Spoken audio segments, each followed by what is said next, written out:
Good morning, cyborgs, vloggers, friends, floggers, and others.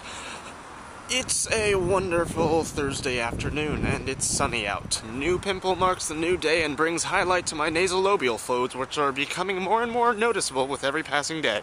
But that's okay, because I think I like gray hair. Today I'm in my electronic media and culture class. It's a lot of fun.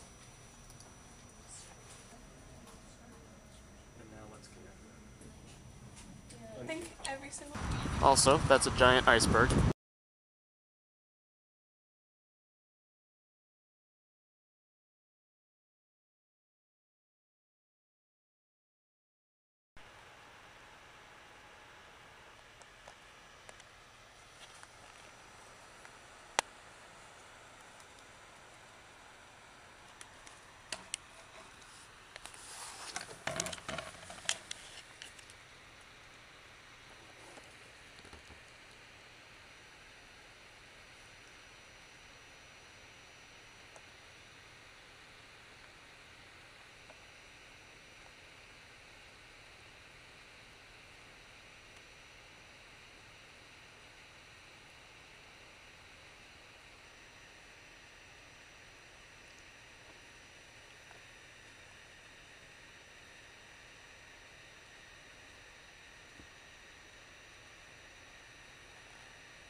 Back home in Los Angeles, my mom had this fountain she kept out back in our apartment for feng shui. For those of you who don't know, feng shui is the system of belief and flow of energy through outside physical environments, and the way in which energy flows through your environment or your house or any other kind of structure or space can affect your day-to-day life and your health and other things like money and all sorts of things. But about every week and a half or 2 weeks she would have me go out there and clean out the fountain, which involved dumping over this huge metal can that had a fountain in it. It was just a gigantic metal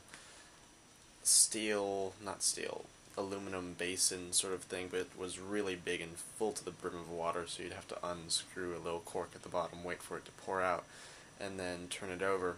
It would practically be a little swamp in the back where we had a garage and just some little green areas, but that's where we kept our trash can as well, because it was just a shared apartment backspace. It wasn't like a yard or anything, it was just mostly a garage.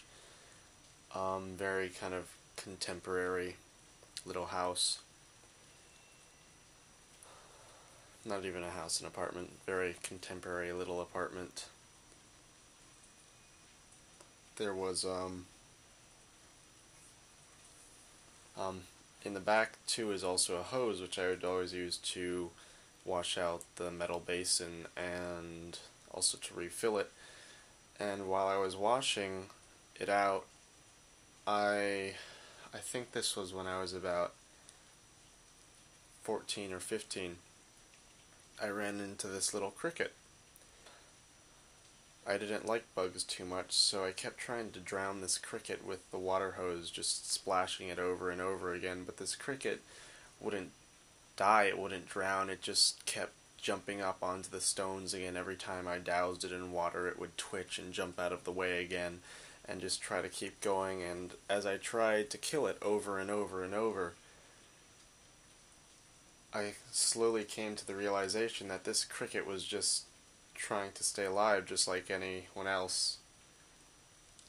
That no matter what, it was just trying to get along in life and just do what it's trying to do.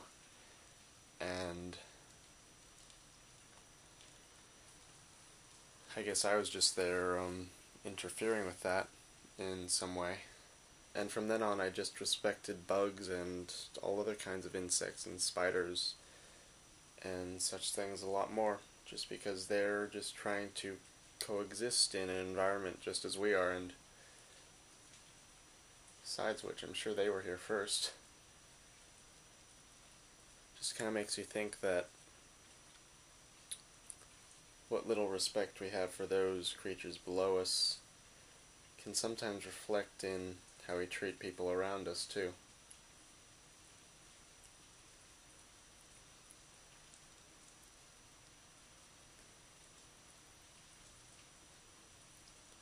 How there's just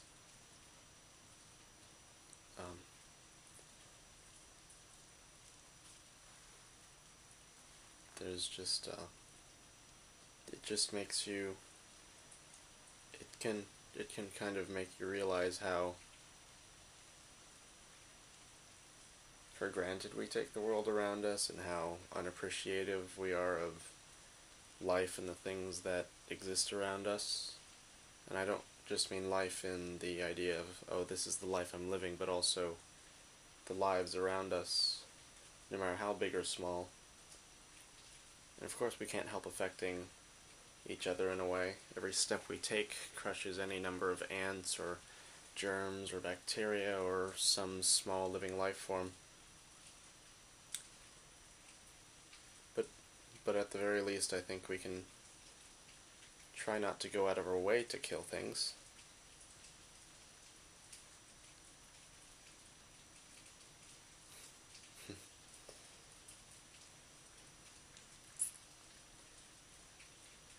And to worry so much over the fate of a small spider.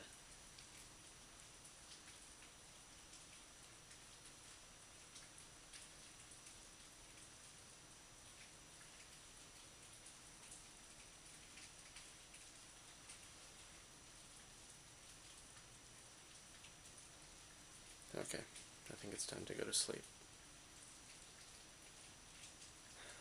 Good night.